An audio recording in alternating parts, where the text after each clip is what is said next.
tanto semplice quanto buona. Oggi preparo con voi questa meravigliosa pasta al tonno. Guardate qua che spettacolo.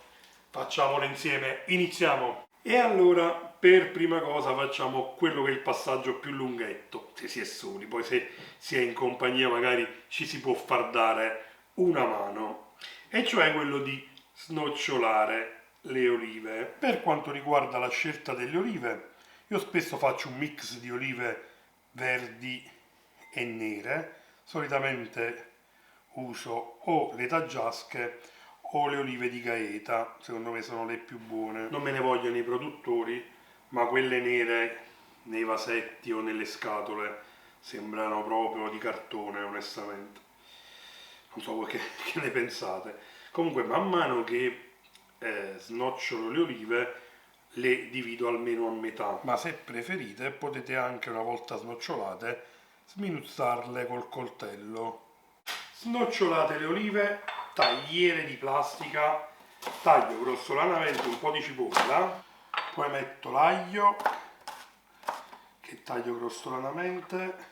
Ora qui la classica discussione: metti sempre la cipolla con il tonno, non ci sta benissimo, ma quando mai la pizza tonno e cipolle, a mio gusto, è una tra le più buone che si possano mangiare, e poi è una pure delle più vendute, quindi perché sta fissazione che con il tonno non ci sta bene la cipolla?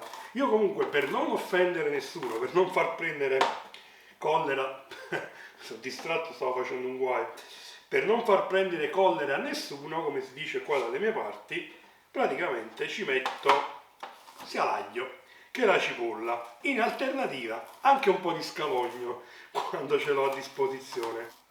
Ok, ora metto le acciughe sott'olio, i capperi sotto sale che come vedete non ho sciacquato, un po' di prezzemolo,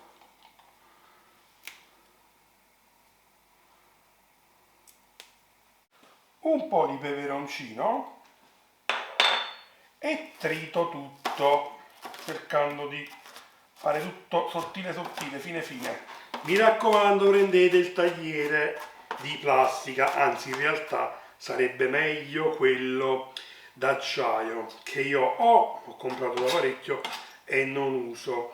Perché? Perché altrimenti questo, che è un profumo eccezionale, però sul tagliere di legno si andrebbe ad impregnare e sarebbe poi una vera e propria tragedia. Ovviamente poi se facciamo tipo così, vedete, non usando i guanti, visto che siamo in famiglia e vogliamo poi togliere l'odore dalle mani, basterà lavarle con un po' di sgrassatore per i piatti e un po' di caffè in polvere. Ok, tagliato tutto, magari gli do un'altra bottarella perché la cipolla è rimasta un po' grande, quindi la taglio un altro po'. Ok, ora dovremmo esserci. Mi sposto sui fornelli ed in una bella padella capiente metto dell'olio extravergine, aggiungo il soffritto, in realtà non è ancora soffritto, e faccio rosolare per un paio di minuti a fiamma bassa. Mamma mia che profumo, non vi dico. Ora metto i pomodorini in scatola con un po' della loro salsa, volendo potete mettere dei pomodorini freschi, un po' di passata di pomodoro, quello che preferite. Non la faccio rossa ma rosé, quindi come vedete non ho messo chissà quanti pomodorini. Sciacquatina alla ciotolina, aggiungo le olive, do una mescolata, abbasso la fiamma al minimo e faccio cuocere per una decina di minuti. Come avrete visto, poiché non ho sciacquato i capperi, non ho messo il sale. Ci sono le olive, c'è il tonno, ci sono le acciughe, quindi non credo ce ne sarà bisogno, però dopo comunque assaggio e comunque lo metterò nell'acqua della pasta.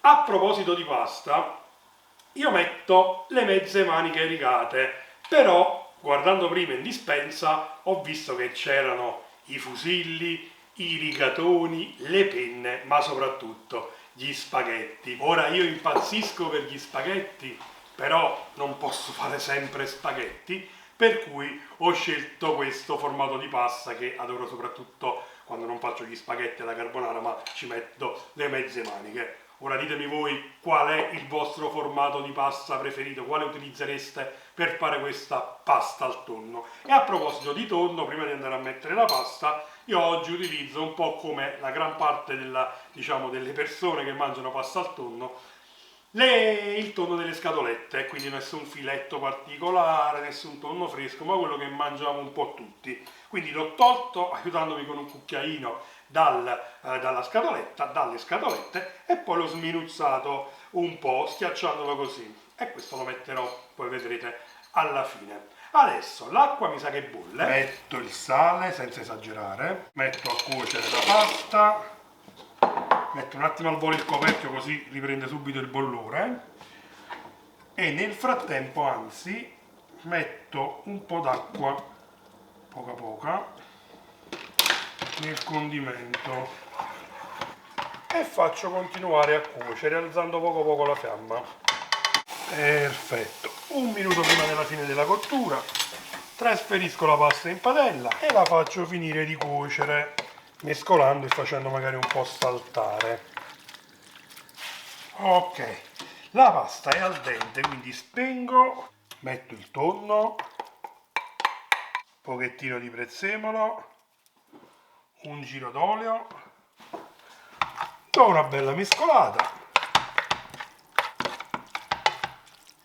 e non mi resta che impiattare aggiungendo un altro po' di prezzemolo. Guardate qua che spettacolo!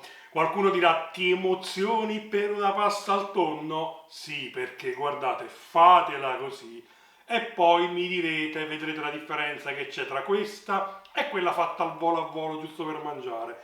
Anche questa è velocissima, sia chiaro. Ora, assaggio insieme a voi come al solito.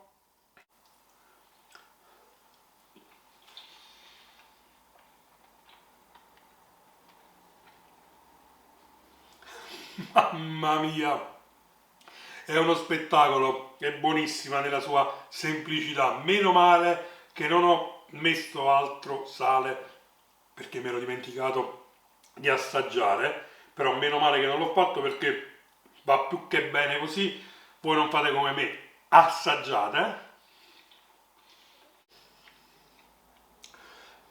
fatela e fatemi sapere che cosa ne pensate tramite i commenti qui sotto. Io vi saluto e come al solito prima di lasciarvi ne approfitto per augurarvi buon appetito!